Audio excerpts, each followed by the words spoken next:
Good evening and welcome to the Business Day. I'm Andrea Chisholm. VM Investments has unveiled an ambitious bond offer aiming to raise roughly $5.43 billion to support its strategic growth plans.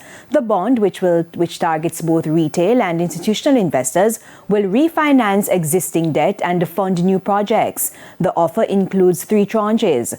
The interest rates, 9.75% per annum for 18 months, 10% for 24 months, and 10.5% for a 2-year term that transitions to floating rates for an additional year. Investors contributing over $5 million can earn up to 11.5%. VMIL plans to list the bonds on the Jamaica Stock Exchange, increasing their marketability and liquidity. Subscriptions open on December 19 and close on December 27. VM Investments says this is a strategic move to enhance its growth and investment opportunities. In a significant push to strengthen the agricultural sector, the government has allocated $100 million to support Irish potato farmers under the newly launched National Irish Potato Program. More from Sandy Williams. Known for its fertile lands and dedicated farmers, St. Ann plays a crucial role in feeding the growing demand for Irish potatoes. Speaking at the launch of the National Irish Potato Program, Minister of Agriculture Floyd Green highlighted the program's ambitious goal, meeting the nation's annual demand for Irish potatoes, which currently stands at 21,000 tons.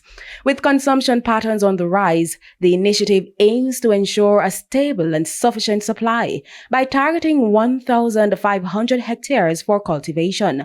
And so, we want at least 4,000 farmers to join with us in our program this year. And the ministry has earmarked $100 million to provide support in the form of seeds, chemicals, fertilizer to help you, the farmers, do what you love. Farm Irish potato and reach to our numbers. Farmers are being urged to collaborate with the Rural Agricultural Development Agency RADA to adopt best practices and maximize yields. Marina Young is acting CEO at RADA.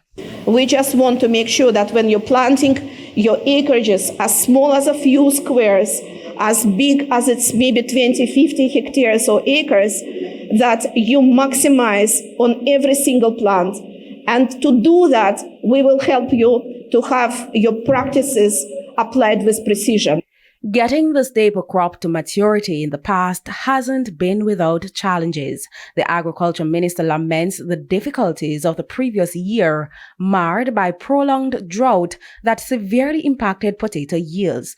But the program seeks to mitigate such challenges by promoting resilience and sustainability in farming practices. So in order for us to have a solid Irish potato program, we have to ensure that we are putting things in place so that regardless of the weather, we still have good production. With consumption climbing and the government's robust backing, the initiative promises a brighter future for the nation's Irish potato farmers, ensuring not just food security, but also a thriving agricultural economy. For the Business Day, I'm Sandy Williams. Banks and cambios are selling the American dollar for an average $156.97. The Canadian dollar is being sold for $110.85. $199.64 is the average value of the pound, while the euro is going for $163.39. The JSE index advanced by 2,487 points today, while the junior market index advanced by 17 points. The 45 winners include Epley, Sterling Investments US dollar shares, Carbon Producers, Epley Carbon Property Fund, and Access Financial Services. The 34 stocks that declined were led by Cygnus Real Estate Financial, 138 Student Living Variable Preference Shares, JMMB 7.25 Preference Shares, Honeybun, and Derrimon Trading Company. 24 stocks traded firm. And that's it for the Business Day. I'm Andrea Chisholm. Good evening.